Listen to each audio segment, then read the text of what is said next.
My wife was an office worker at my client's company. At the time, being young, I was drawn to her quiet demeanor. I approached her fervently, and we started dating.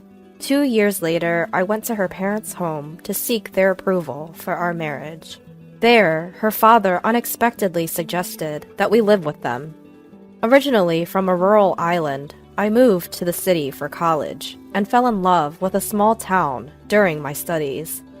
After graduation, I obtained a professional license and started my own practice in the town.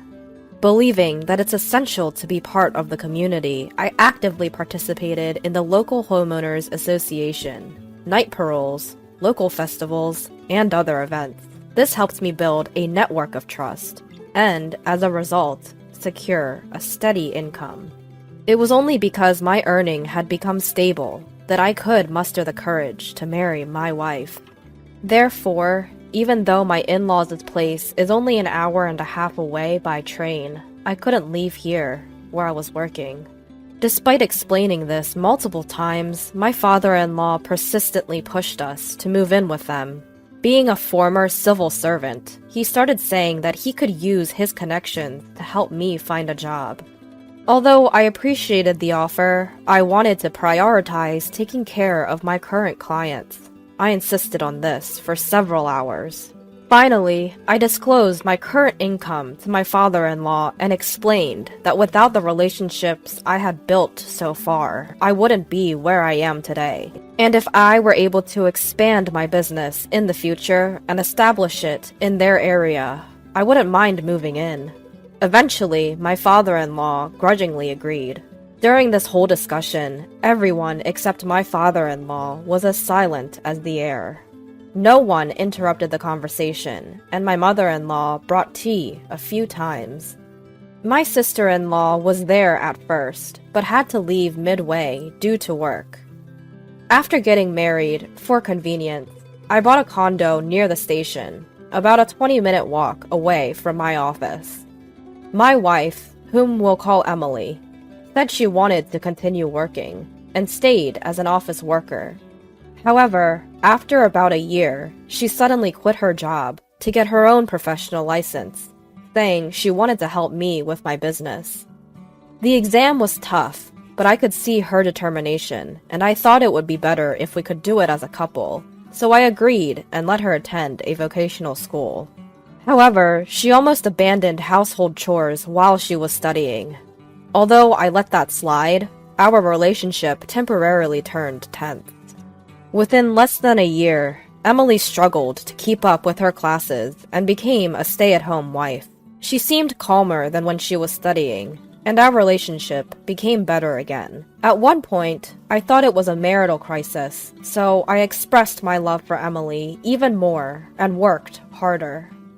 Eventually, Emily became pregnant and gave birth to twin sons, but she began to act strangely from since then. On my days off from work, she would leave the kids and go back to her family's home by herself. At first, she said she wanted to take a break from parenting, and since both of them had started drinking milk formula, and not just breast milk, I was able to take care of them. So I agreed. We had many talks about this, but my wife said she just couldn't tend to 2 kids at once, and since they're boys, she expected me to parent them. I couldn't quite agree, but for the sake of our children, I relocated my office to a closer location and converted it to an office with kids' playroom.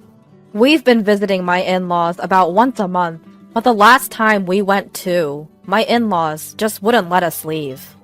I turned down drinks, telling them that I was driving, but they still served me beer, calling it tea. I could tell from the smell right away, so I didn't drink a sip. By the time our children were 3 to 4 years old, they weren't attached to Emily at all and stuck to me instead. Eventually, Emily began to visit my in-laws, even on weekdays, and at times, she would even spend a week or 2 at their place and not come back. When it started to interfere with my work, I consulted with Emily's family, but the talks with Emily's mother didn't go anywhere because Emily herself wanted to be there. Emily's father didn't answer the phone, so when Emily hadn't come back for a week, I decided to leave my children at daycare and went to my in-laws' place. When I got to their place, I could hear a loud argument even from outside. It seemed that my father-in-law and sister-in-law were yelling at each other. Hesitating a bit, I killed time at a nearby convenience store, and when I visited again, the voices had quieted down, so I rang the doorbell at my in-laws' home. The front door opened, and Emily's sister came out right away, held back by Emily's father, with Emily's mother and Emily just watching. Emily's sister said to me, "Let's go out, I'll tell you everything." To which my father-in-law said to me, "What are you talking about? Come in quickly!" However, Emily's sister and my father-in-law were having a fierce argument at the entrance, so I couldn't enter their place. During a heated argument, it seems a neighbor called the cops, and the police arrived to cool things down. We ended up talking at their place. According to my father-in-law, "Emily constantly being at her parents' house is your fault. Don't listen to your sister-in-law, Susan. She's crazy." But Susan snickered and said, "You've been deceiving Frank from the start, haven't you?" But every time Susan tried to talk, my father-in-law would interrupt and make a fuss, so we couldn't really have a proper conversation. Even when I tried to get Emily to join in, she remained silent. This was going nowhere, so I asked to talk to everyone individually on a later date. To this, my father-in-law made an unbelievable accusation.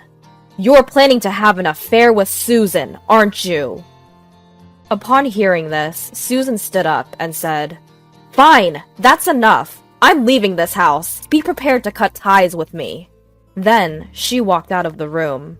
No one else followed her, but I followed her to the door. Susan, with a serious look on her face, handed me a small envelope and urged me to go back inside. After tucking the envelope inside my jacket, I went back to the room where my father-in-law began again. "Looks suspicious, ain't it? You better move in here quickly." I myself was running out of time, and I had to pick up my kids, so I calmly said, "We've already discussed this before we got married. I don't have Susan's number, and I only meet her here. It's getting late, so I'm taking Emily home today." Then I promptly had Emily gather her things, and we headed home. In the car on our way home, I talked with Emily, but she kept repeating, "The kids don't like me. I don't understand boys. I'm useless." Since I still loved Emily, I told her, "Stay with the kids as much as you can. Raise them in your own way, and I want you to be by my side." We picked up our kids from the daycare and went home. Emily cooked dinner, and we all ate together. Emily's cooking skills had declined, but it was still better than mine, and the kids seemed happy eating it. After dinner, unusually, the kids clung to Emily, and Emily smiled and played with them until they all fell asleep together. I had work to do for tomorrow, so I went to my office to organize some documents. That's when I remembered the envelope Susan had given me. Inside was a USB drive. When I checked it on my office PC, it contained text and audio files. The text file was a summary of my father-in-law's living together plan. Knowing that I was self-employed and earning reasonably well compared to my peers, Emily's father planned to have me move in and work from home, and have me contribute my earnings to them. Despite the initial disagreements when we first met, my father-in-law seemingly believed we would eventually agree to live together, and had even bought a luxury car on loan. However, he saw no signs of Emily and I moving in, so Emily's father had the idea to get Emily a professional license, but her failing the exam thwarted his plan. Still, Emily's father couldn't give up on my income. After Emily gave birth, he came up with a plan to take Emily away from me and manipulated her to get her on his side. Since there was still no sign of us moving in, my father-in-law thought that if he could push the kids onto me, even on weekdays, we would have to rely on them. However, I had set up a childcare room in my office. The next step, apparently, was to keep my wife Emily at home, waiting for me to buckle under the pressure and suggest we live together. The voice file recorded my father-in-law bragging to Emily, Emily's mother, and Emily's sister about the plan, as well as insults towards me and Emily when things went wrong. Emily's mother accepting this, Emily agreeing, and threatened to Emily's sister when she tried to intervene. There were also commands telling Emily to get her hands on my money and to bring that money over, to which Emily only responded with, "Understood." But Emily's sister's opposition was also recorded. Lastly, there was a separate message from Emily's sister, and there was something shocking written there.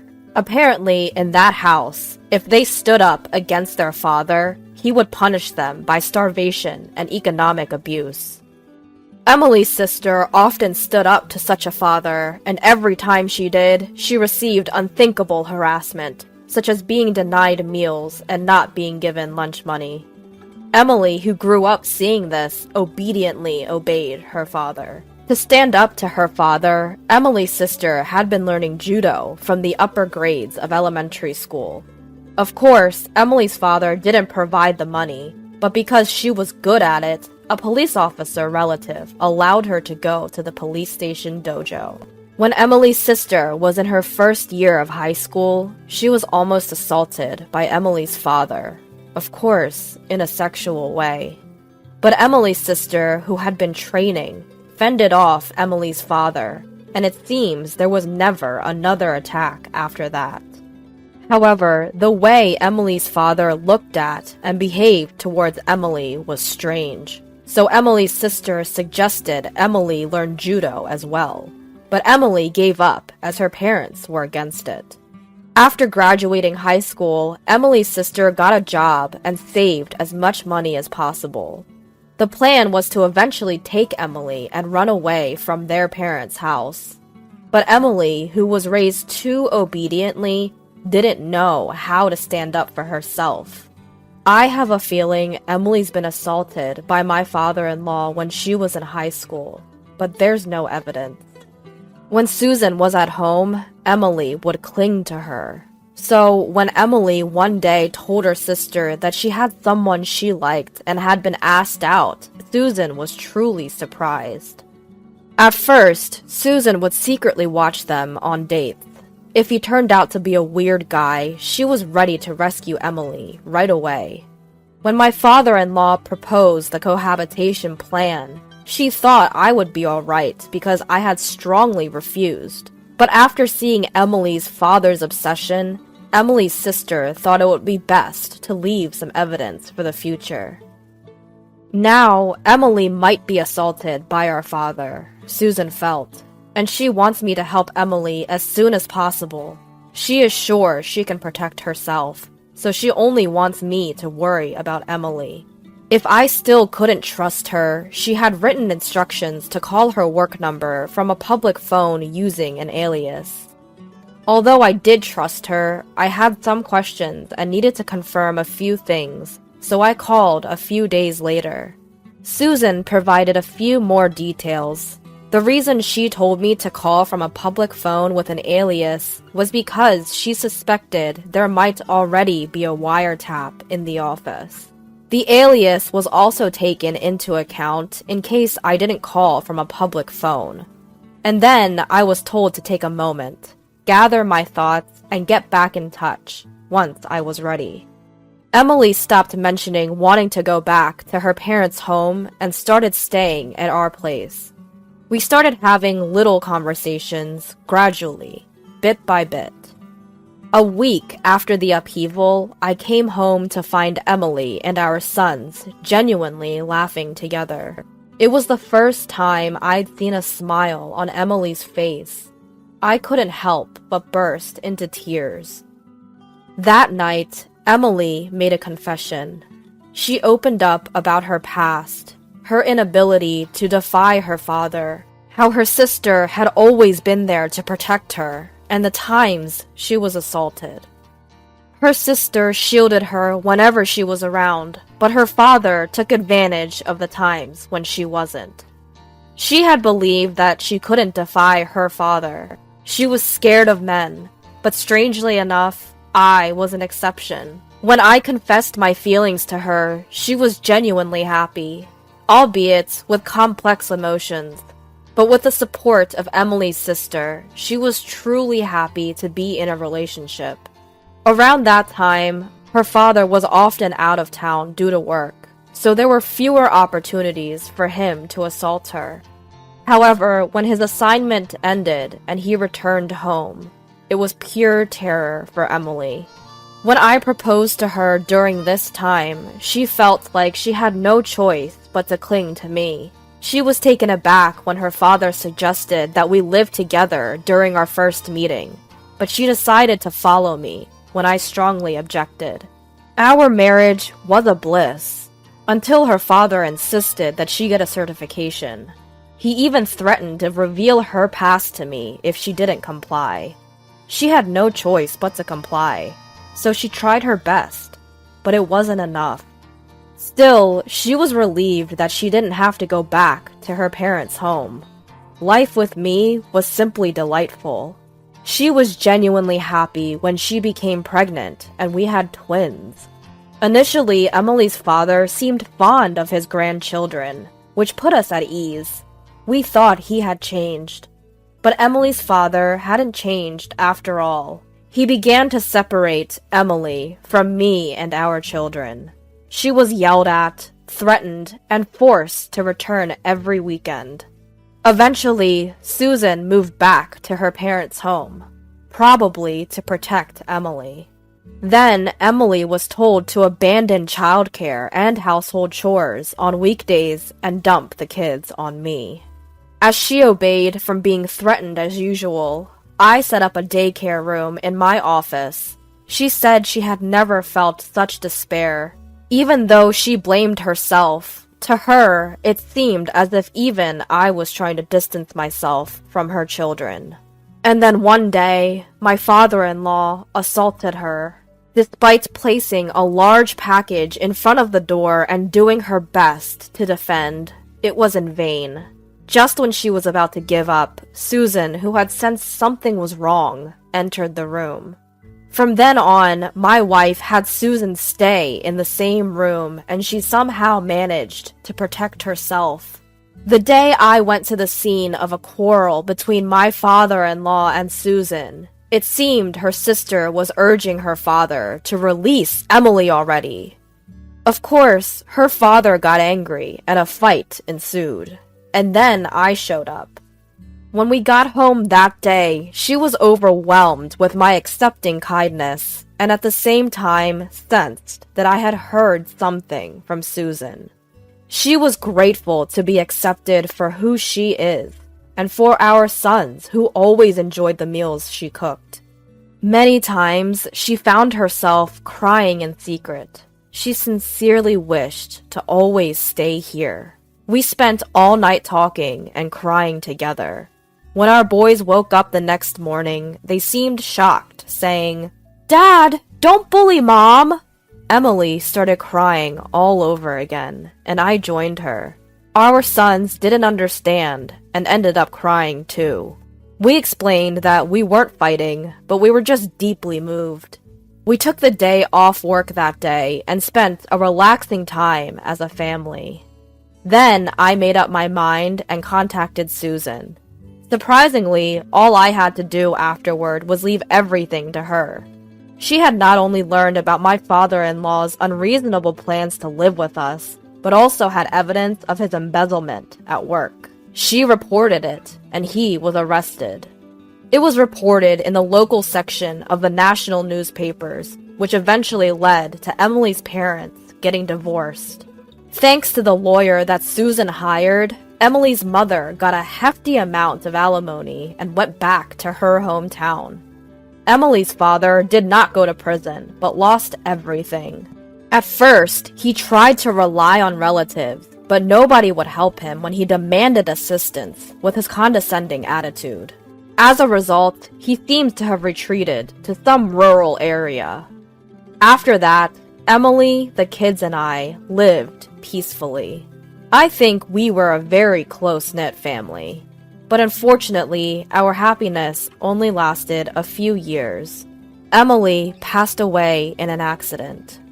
I was devastated for a while, but with the support of those around me, I managed to pull myself together after about a year. During that time, I caused some inconvenience to my business partners, but I somehow worked my way back, and now I'm doing very well, even employing a few people. One of them is a son of one of my business partners who persuaded other partners to help me out because I was struggling, and he kept my business connections intact. I was truly helped by those around me. Another one is Susan, Emily's sister. She helped me in many ways, and now, after losing her job partly because of that, she is working for me as a secretary. And now, she is dating one of my staff members, and they've both approached me to discuss the possibility of getting married. I'm thinking of celebrating this with my son, who Emily left behind. The other day, I received a letter from Emily's father. The content was all over the place, but to summarize, it said, "I can come live with you if you want, and send me compensation and travel expenses right away because I'm coming over." So I immediately had my lawyer send him a warning. At the beginning of the letter, he even apologized, saying, "I was wrong at that time."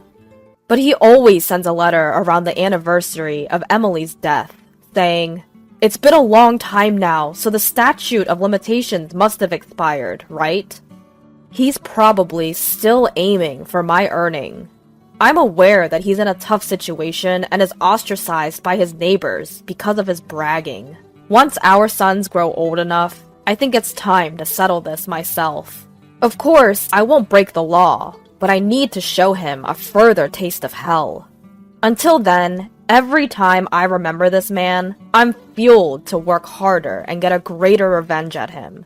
Emily must have had a tough time growing up, being abused by her father since young.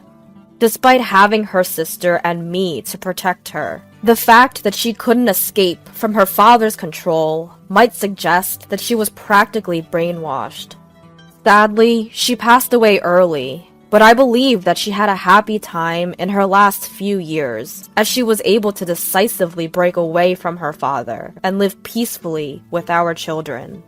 I am nothing but grateful to Emily's sister, who gave me the opportunity to save Emily, and I want her to be happy for Emily's sake.